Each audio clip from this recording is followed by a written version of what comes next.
Waar kun je heen voor hulp en informatie als de stroom uitvalt? Ik heb geen flauw idee. Ik heb er ook nu bij nagedacht eigenlijk. Dus ik weet niet, zal dat misschien een wijkgebouw of zo, ik zou het niet weten. Zometeen dan hoor je waar je moet zijn. En verder vandaag. Protest opnieuw tegen koeltorens. En een bijzonder stukje Vlissingen waarschijnlijk gesloopt.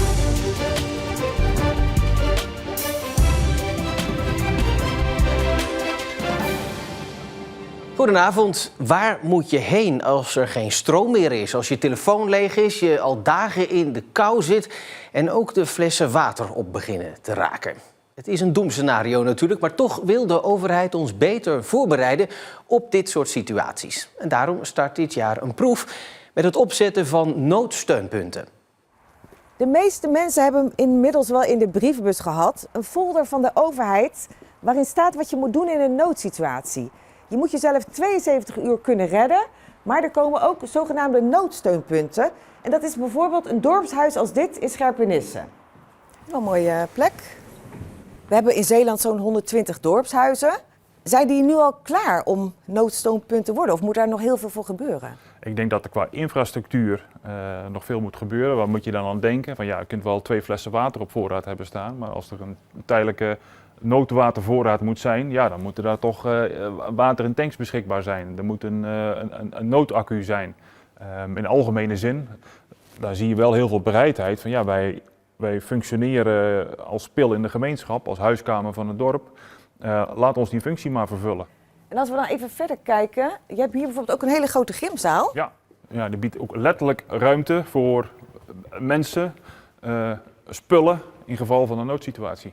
Ja, je kan hier heel wat in kwijt, denk ik. Ja, zeker. Zeker. Dus wat dat betreft alle mogelijkheden om hier de dingen te doen die dan nodig zijn.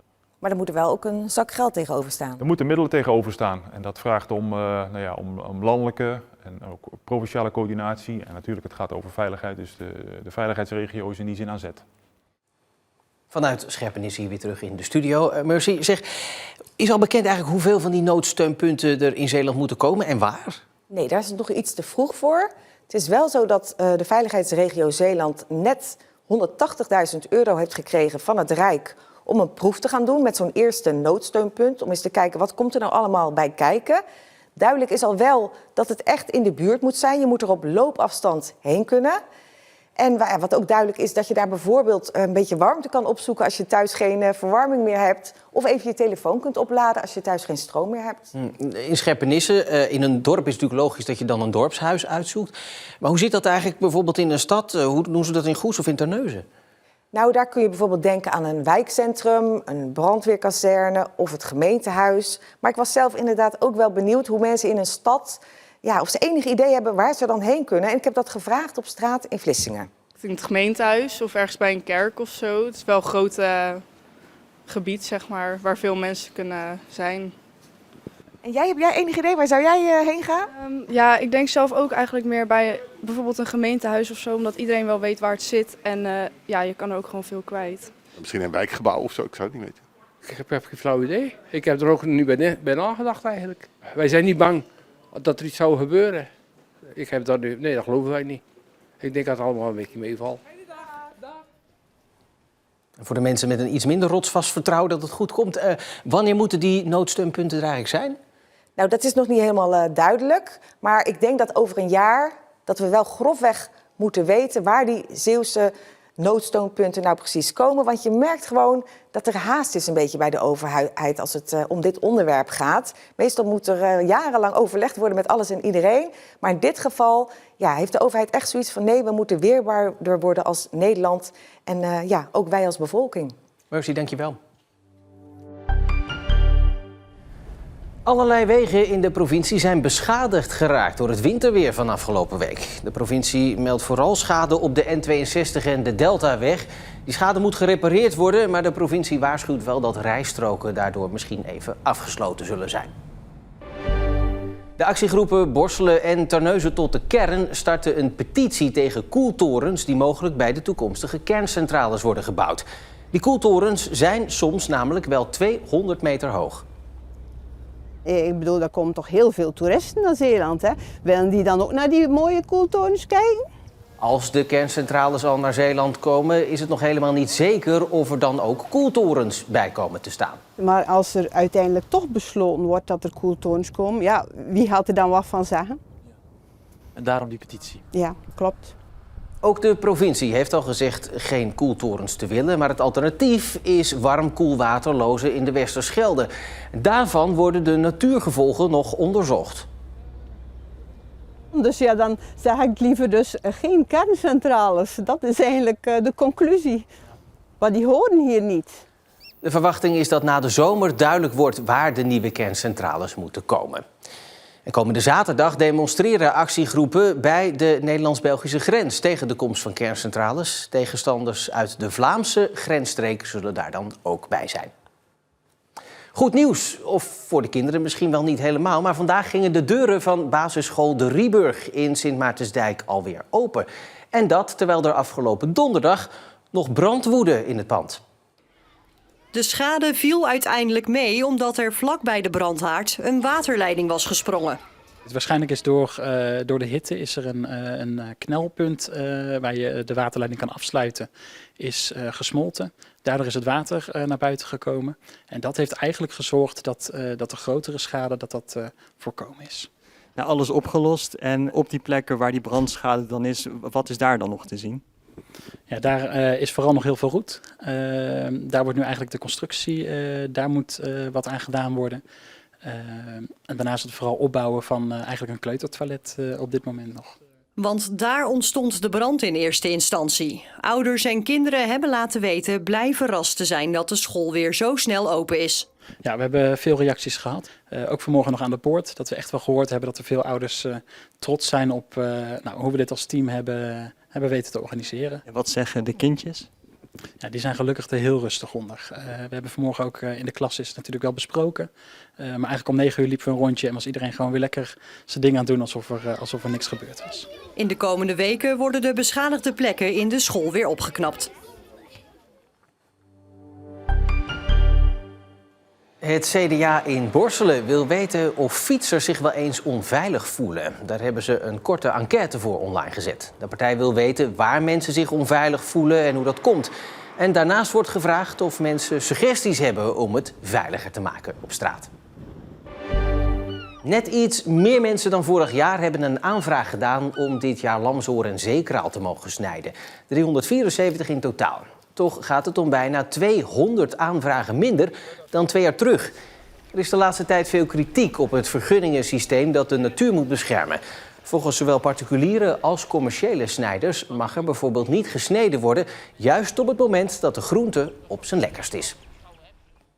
94 appartementen staan er op een kleine landtong bij scheepsbouwer Dame in Vlissingen. Het eiland wordt het door bewoners genoemd. Maar de woningen zijn versleten en woningbouwcorporatie Lesco wil de wijk slopen.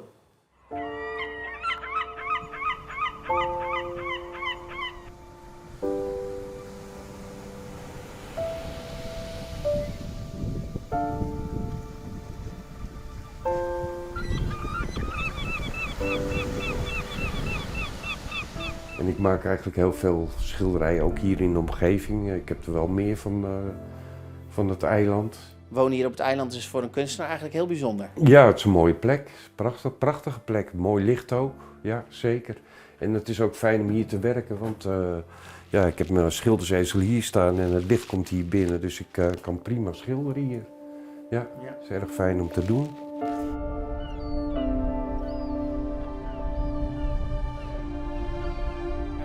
Hoe is dat nou hier leven op het eiland? Voelt het echt anders dan op andere plekken in Zeeland?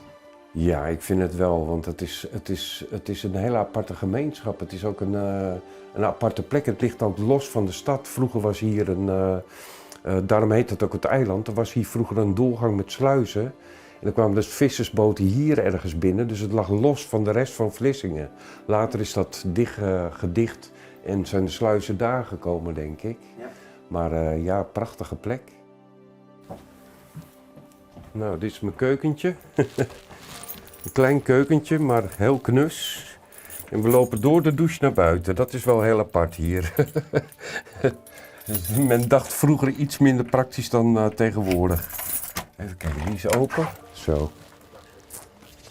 En je ziet dat het balkon is gestut. Er zit betonrot in. Ja, en voorheen keek ik dus op de vissersboten, op het water. En ze hebben een hele kade eraan gebouwd en het schip ligt ervoor. En ik ben mijn uitzicht kwijt, want er staan ook huisjes op en containers. Ja, het is gewoon zonde. En er wordt steeds meer plek in beslag genomen door de dame. Ja, het contrast is groot, ja. Nou, dan zijn we boven. En dan zien we dit uitzicht. Nou, moet je eens kijken hoe mooi dit is. Moet dat licht zien aan de overkant en dat schip wat daar vaart. Het is prachtig hier. Wat doet u hier nou elke dag? Ja, kijken. Alleen maar kijken naar dit schoons. En ja, het is gewoon prachtig om te zien. En iedere keer is het licht anders en het geeft rust en wijsheid. Het is gewoon prachtig. Onbetaalbaar. Onbetaalbaar dit. Ja. Het is gewoon prachtig. Ja. Echt een uniek stukje Zeeland hier. Ja. Ja. Ik ga het missen, denk ik. Ja, echt wel. Als ik hier weg moet. Ja.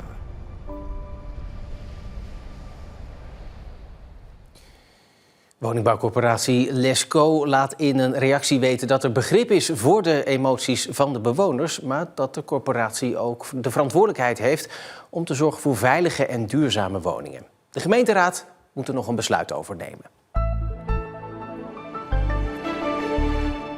Het was een grijze dag met veel bewolking. Wel een stuk minder koud dan de afgelopen dagen. Het werd een graad of 8. Morgen dan valt er vooral in het westen van de provincie wat regen. Nog een tikje warmer wordt het dan vandaag. En ook de dagen daarna zijn overwegend bewolkt met af en toe een bui. En dan nog even een waarschuwing of misschien wel een geruststelling. De site en app van Omroep Zeeland zien er vanaf vandaag anders uit. En dat ligt niet aan jou. Voortaan krijg je bovenaan meteen het laatste nieuws te zien in de app en de site. En verder is het gemakkelijker geworden om uitzendingen terug te kijken en te luisteren. En er is nog meer veranderd. Meer daarover lees je waar ook anders dan natuurlijk in die app en op onze website omroepzeeland.nl. Voor nu nog een heel fijne avond.